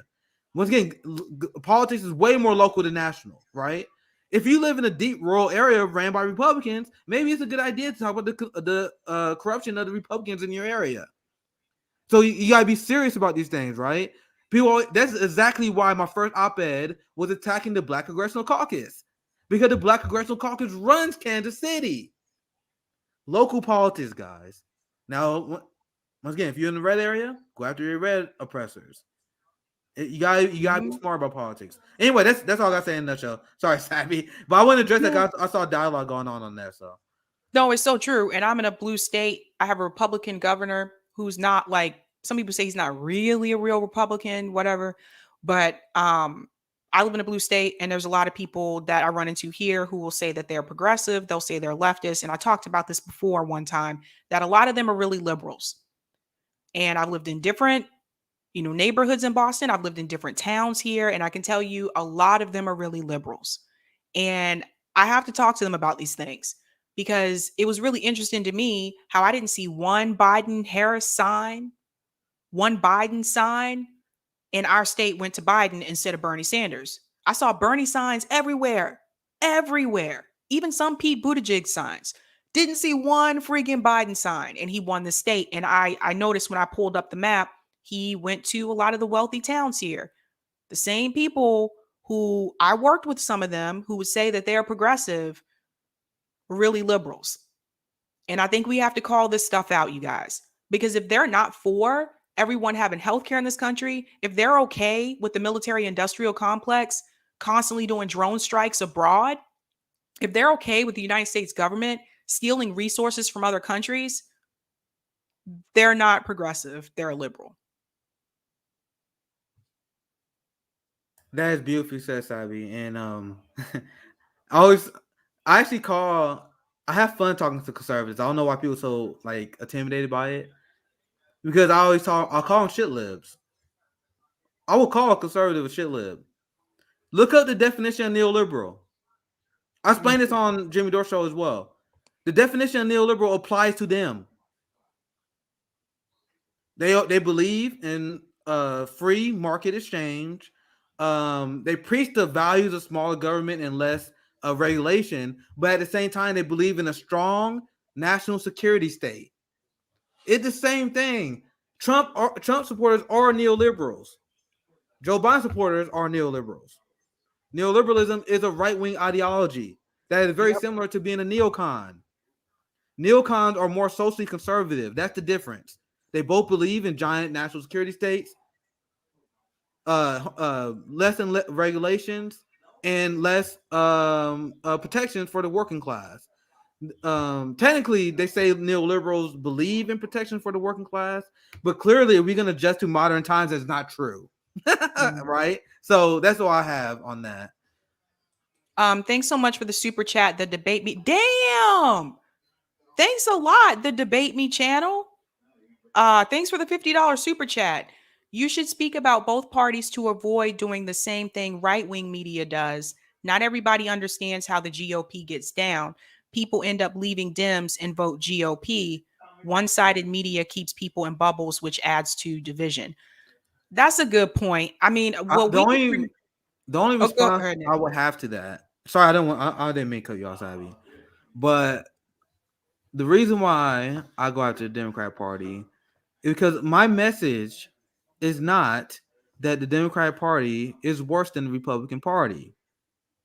When you watch my show, and I let Savage speak for herself, the message I am giving is clear: is that the Democratic Party is just like the Republican Party. So when I call Joe Biden a right winger, when I tie the fact that he believes in trickle down economics, when I say that he support ICE the same way as Donald Trump do, there are a lot of people that say, "Oh, you're just attacking Democrats because they're not policy based. They don't know what they're talking about." I am literally tying the two parties together. Now, if you're a conservative and you watch my channel, I know because I had a lot of conservatives reach out to me. Well, they're like, "Well, I realize how our party corrupt too," because they realize that they are just like Joe Biden supporters. So it's important for us to push back against the mainstream political groupthink that somehow the two sides are different. So if you look at the people on the left, they all acknowledge that Republicans are bad. So we got to highlight how Democrats are just like them, because we can win over both sides by doing that, because they realize, oh shit, it's one game. It's one game. Yep. Right? Instead of pretending that one side is uniquely bad. And that's what other channels do. They're like, look at Fox News, look at Republican. They're uniquely bad over Democrat. And that is that is factually not true. They are pushing the same thing. Bill Clinton pushed the country to the right. Barack Obama spanned the wars over George Bush. He actually deported way more than George Bush, deported more than Trump. So when you take all these things into consideration, it doesn't make sense to have to believe, well, you have to play this partisan game, which I don't think you're really saying there. To be fair, I think you just say you think we should criticize both parties, but what I'm doing is tying them together. Well, I think it's just as effective. What's your thoughts, Sabby? Yeah, I agree. I actually have been advocating for third parties more. I brought on a couple third party candidates. And also, one thing that Nick and I both do is we tell people that you should get, like, instead of donating to those politicians that are part of the duopoly, you should donate your money to mutual aid, to help people with direct action, because mutual aid, that's something that we've actually seen work, like in the community, not charities, because charities are top down. And some charities, like I told people this before about the Red Cross, about how much they actually keep and how much actually goes towards like the people they tell you that you're going to be helping. So you have to be careful with charities. But with mutual aid, that's something that you can do yourself. If you can't donate money to mutual aid, you can physically help. You can be one of the participants. You can be one of the volunteers, to help people in your community as much as possible. But yeah, like I totally hear where you're coming from. That's a good point, because I think what he means, Nick, is that some people may see this and they may be like, oh, well, damn, they hating on Democrats so much. Maybe this isn't for me. I hear what you're saying. I hear what you're saying though. I just don't understand the kind of person, because I cover the class war and foreign policy and the crimes of our state violence, right? So I don't understand the kind of person that would hear me accurately explain the crimes that the Democratic Party are doing, like, oh, this is too much. No, you either stand with the communities in which I'm highlighting the crimes are being waged upon, or you don't. If bashing Democrats make you uncomfortable, even though the Democrats have done unmeasurable harm to my community, then you're not really standing in solidarity with me. And I'm not asking for unity. I'm asking for solidarity. So if it turns people off when I talk about the Democratic Party, you obviously just demand unity, and that's not what I'm about. So that's what I would say. So if you're that person like, oh man, I hate they bad Democrats, I'm sorry, you just don't stand with my community, and that's not what this channel is not for you. But there are a ton of people who reach out to me like, bro, I never thought about it this way. They told me they more likely donate to mutual aid. I had a ton of people that told me they vote for third party because of the message I was telling them last year. And that's what we want, right? We want people to break away from the chain of the establishment. They already broke away from the Republicans, so we got to break away from the Democrats. And when I talk to Republicans, my message is different, because I get them to lead the Republican Party, because I tell them that they're a liberal too. But anyway, that's all I got on that issue. But I do think it's a very valid chat, and I think it's something valid to bring up. But I think I got a pretty good reason, and I think it's a really good strategy to focus on the party that already get 85% of the black vote, right? Mm. When I'm talking about my community and the people that I can influence, why is 85% of the black community supporting the Jim Crow Joe party, right? The new Jim Crow party, I mean, which, I guess it's the same. It's the same, right? The prison industrial complex party. Why are you guys doing that? So it's my job. I have to break that kind of dissonance, and talking about Republicans is not doing that. Talking about Republicans is not changing the situation in my district where we are ruled by black neoliberals. Once again, if you're in a deep red area ruled by corrupt Republicans, it makes sense for you to focus on Republicans. It just don't make sense for me or anyone in the black community, honestly, to focus only on Republicans when Democrats are the ones who are making the bills that are harming our lives. Yeah. And to those of you that are, if you're new to my channel, one site I tell people to go to a lot is called mutualaidhub.org. I'll put that in the chat because it's a website where you can see all the different mutual aid organizations across the United States. So you can actually pick on like your area and see what's available in your area. People need a lot of things, you guys. Even from like prescriptions. A big thing that people need right now, I can tell you I've seen like in my area, people need people to go grocery shopping for them. Sometimes people that just they can't physically get out and about to do it. Instacart is expensive, let's be real. So people need help doing things like that. They need help having people pick up their prescription medication. It's about to be winter here at some point, and I know a lot of people here, they need help with like winter clothes. Kids need coats, snow boots, things like that. So even if you don't have these things yourself, you can always try to get people, like start with your coworkers, start with your friends, start with your families, and ask them if they have things that they want to donate. A lot of us, if we go look in our closets right now, we're not even wearing probably half the stuff that we have. I know I don't. So that's why I haven't been buying clothes. I just want to respond to one chat I see from Zayden. Zayden says mutual aid is too limited, and they continue to say, I don't know about charity and mutual aid. Where we go. The truth is that we need to wrest power from the capitalists. Mutual aid needs a political wing. We need political struggle for power. I didn't see this one, but I'll read this one. Mutual aid needs a political wing. We need political struggle for power. We need to appropriate the capitalists once we take political power. I do want to comment on this, and this is a very thoughtful comment. I'll say this first. While push back, because you said we have to wrest power from the capitalists. How do you guys think? How do you think we do this? We do this by divorcing ourselves from the capitalist system and by having strikes. And strikes, and we talk about this a lot in the General Strike Summit, strikes are supported and could be stronger and maximized through advanced mutual aid systems. Now, you mentioned mutual aid and charity, and I just want to point out, I'm not saying that you don't know the difference, but I want to point out the difference because charity is top down. That is ran by usually a bureaucracy or someone that is above and have authority over people that are below him. Like below Bill them Gates. or the organization, right? What mutual aid is horizontal and it's about building a structure of support. So if you just give someone money, that is more like that's fundraising. That's like what's the one I'm thinking about? Fundraising one word, but I'm thinking about another word. It's kind of like philanthropy. I think fundraising is good. I'm thinking about another word. I'm blanking. But anyway, that's not necessarily mutual aid either. Mutual aid is like when you see like a Finney's organization, that's a structural support in DC, right? So it's actually create a structure where you can actually strike into capitalist class. So when we have mutual aid, we can that allows a structure where you can actually strike because people are able to buy money, right? Buy food. Like if you're striking, you need to be able to feed yourself. So if you have a mutual aid system, we had the structures put in place where you can actually uphold that strike, right? So when you say we got to wrest power from the capitalist class, you got to understand that that's not separate from mutual aid. You need mutual aid in order to pull that off. Or the capitalist class, which already had a lot of capital, can just outstarve you. So if you strike, they're like, all right, cool, we just set on our money. And all of a sudden you're hungry because you don't got money for food while you're on the strike, right? Or you can't pay your bills, right? That defeats the whole purpose. That's what mutual aid here is for. So I think that's a thoughtful comment, but that's the only pushback I'll have on that. And the final thought is I think we need to combine all of these strategies together because I see some people Sabby mentioned third party. I see people that say, "Oh, we shouldn't focus on third parties are a waste of time." Why not use third parties as another mechanism of raising mutual aid and creating direct action?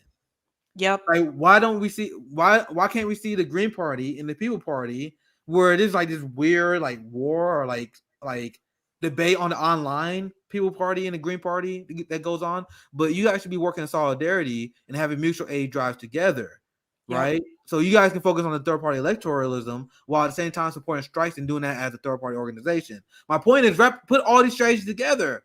Put all the strategies together. Stop saying do one thing, do the other. We gotta have a multi-pronged attack on the establishment. But that's all I have. I know I'll probably run here soon, but that's all I have on that. Yeah, because I know like our main focus is not electoral politics. Like if if you want to vote, if that's something you want to do, you know, that's something you can do. I always tell people if you are going to vote, then I think you should vote third party, because the two-party system, which is actually just one corporate party, they're not in it to help you. They're in it to help their donors. And the debate Can I highlight Sula Moon's comment? You don't have to put it on the chat because they just said mutual aid is not just money, but materials, food, clothes, physical help, and community. That's a great comment, and the reason why I want to bring that up because we do Tour for the Poor. Rome does that on Fairhampton Leftists, and one giant part of Tour for the Poor is giving people food and not just food, clothes. That's what I mean. Rome passed out clothes to people. Once again, giant. That's giant. So thank you for pointing out. So a little bit sorry. Go ahead, Sabby. Yeah, thanks to the debate me for the super chat. Reconciliation, Pelosi, Biden, Manchin, Cinema pretend to debate, then gut bill. The squad enabled it and left media covered for them. Even Bernie helping to gut the bill. No public pressure either. Yeah, we definitely know that. One thing I can tell you about us though, we never cover for them. We never cover for the squad, right, Nick? In fact, people come after us, especially on Twitter, because we don't defend the squad. So no, you're right. A lot of people in left media are covering for them. But again, that's because right now the money is in the center because Trump lost and Biden won. If I actually wanted to be an asshole, Sabby, I could demand people to give me apologies. Cause do you remember when people was praising the progressive for how they're negotiating? And people was like, I literally had people that was upset because I wasn't praising them, and they were like, "Why are you not praising them for this?" And my response was very simple. I'm like, "Bro, I will praise them once the job is done. Why are you guys giving them praise for something that's not done yet? That's still in negotiation." And I said, I promise you, they will not hold up. They won't. And people thought I was being unreasonable, but I was proven right. Right? Because I said that they are not going to hold, and they didn't. So people are super excited to praise politicians. Well, I'm like, bro, don't praise them until the job is done. That's the same thing with the writ moratorium. When people wanted to praise Cory Bush before the job was done, and people got mad at us, remember? Same thing as this story. People got mad at us. People got mad at Franco analysis. People got mad at Max Blumenthal because we predicted what was going to happen when we told them the fight wasn't over. Yep. People got mad a lot. Like they basically everyone at Fred Hampton leftists, they got mad at all of us because they were like, "How dare you? How dare you say these things?" You guys ever seen that Rick and Morty thing where it's like, "I don't care if you boo, I see what make you cheer." Yeah, that's how I feel when I see shit libs get mad at me. I'm like, bro, I see what makes you happy, and I know I'm right. So it's like, when I see people criticize me, I'm like, all right, that's the right people. That's criticizing me. If I had someone I legitimately respect to come at me, I'm like, damn, all right, I gotta adjust my position. But the Bernie Sanders, Democratic Party sycophants, if they're criticizing me, we know we're doing something good. Yep. And shout out to Frank for the super chat. Labor shortage will come back to work for $35 an hour. Hashtag general strike now. Boycott corporations till 2022. Support your local community only. Thanks so much for the super chat, Frank. Nick, what time is our meeting? Oh shit, we got. Oh yeah, it's gonna be in I think it's like in 45 minutes. I think we're doing 8:30. Okay. Let me look at what I sent CJ. Okay. Oh, sorry guys. I know this is a private discussion, but but Nick is right here, and I just realized what time it was. Yeah, cause I probably gotta go soon. Cause I gotta eat before the meeting. I gotta eat something else, something again before the meeting. Yeah, I haven't ate since like noon. So. Oh no.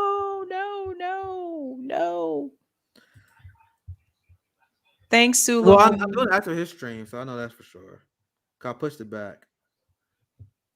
Thanks. Thank you so much. She said, I love you guys, FHL. I learned more from you than any other podcast. I knew that the system was fucked. I just didn't know what to do about it. Yep. That's exactly what I want our channel to be, an education channel. And that's what education and building community. And when I started Friends and Leftists, I said that this channel is gonna be unlike any channel that that's on YouTube. So thank you guys for watching and subscribing and sharing the world, because it's not the algorithm that's been helping us, it's been you guys sharing. So No, for real. If it wasn't for you guys and if it wasn't for Twitter, yeah, I it don't- went for Twitter following. There was no chance that this was gonna happen. Luckily, I had a decent amount of followers get started, because the algorithm is no joke. real. But I probably got Nick- head out. I'm gonna get ready for the meeting and everything. I'm about to head out too. Nick, we got to follow the Debate Me channel. Yeah, I check them out. They left some pretty good chats in here. Thanks so much. All right, guys. I definitely went past my time, but you know how we do this. Have a good night. All right, Keep up take the care. fight.